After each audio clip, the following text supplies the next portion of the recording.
ಈ ಪ್ರಜಾಕೀಯ ಅನ್ನೋ concept work ಆಗಲ್ಲ ಅನ್ಕೋತೀರಾ ಸರ್ ಈಗಿನ ಇದರಲ್ಲಿ? ನೋಡಿ ಪೂಜಾ, ನಾನು ಭವಿಷ್ಯ ಹೇಳೋಣ ನನಗೆ ಅದೆಲ್ಲ ಗೊತ್ತಿಲ್ಲ, ಅದೆಲ್ಲ ಯಾರೂ ನಿಜವಾಗ್ಲೂ ಭವಿಷ್ಯ ಹೇಳೋರಲ್ಲ.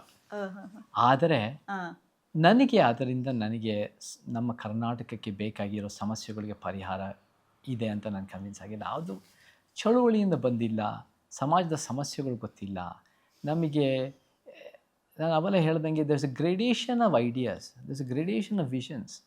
ಆ್ಯಂಡ್ ಹೇಗೆ ಎಲ್ಲ ರಾಜಕೀಯ ಪಕ್ಷನೂ ಕೂಡ ಸಮಾಜದ ಸಮಸ್ಯೆಗಳಿಗೆ ಪರಿಹಾರ ಕೊಡ್ತಿಲ್ವೋ ನನ್ನ ಪ್ರಕಾರ, ಇದು ಆ ಪಟ್ಟಿಗೆ ಸೇರತ್ತಷ್ಟೆ, ಓಕೆ, ಪರಿಹಾರ ಕೊಡದಿರೋ ಪಟ್ಟಿಗೆ.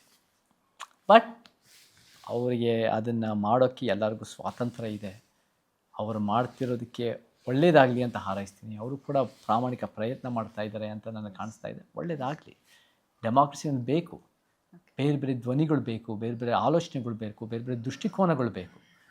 ಎಲ್ಲ ದೃಷ್ಟಿಕೋನ ಒಂದೇ ಅಲ್ಲ, ಎಲ್ಲ ದೃಷ್ಟಿಕೋನ ಸರಿ ಸಮಾನ ಅಲ್ಲ, ಬಟ್ ಬೇಕು.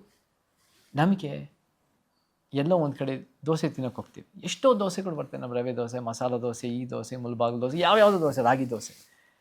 ಪ್ರಜಾಪ್ರಭುತ್ವದಲ್ಲಿ ವೋಟ್ ಹಾಕಬೇಕಾದ್ರೆ ಬರೀ 3 ಪಕ್ಷ ಇದ್ದಾರೆ. ಹೆಂಗೆ ಪೂಜಾ ಅವರೇ? ಬರ್ರಿ, ಬೇರೆ ಬೇರೆ ಪಕ್ಷಗಳು, ಬೇರೆ ಬೇರೆ ಆಲೋಚನೆಗಳು, ಬೆಸ್ಟನ್ನು ಜನಕ್ಕೆ ತೀರ್ಮಾನ ಮಾಡಲಿ, ಅವರೇ ಚೂಸ್ ಮಾಡಲಿ. ಅವ್ರ ಜೀವನಕ್ಕೆ ಒಳ್ಳೇದಾಗದೆ ಕಾನ್ಫಿಡೆನ್ಸ್ ಬಂತು, ಅವ್ರು ಆಯ್ಕೆ ಮಾಡಲಿ. ನಾವು ಅದನ್ನು ಬೆಸ್ಟ್ ಕೊಡಬೇಕು ಅಂತ ನಮ್ಮ ಉದ್ದೇಶ ಇದೆ. ಜನಕ್ಕೆ ಬೇರೆದು ಇಷ್ಟ ಆದರೆ ಅದು ಅವ್ರ ಸ್ವಾತಂತ್ರ್ಯ.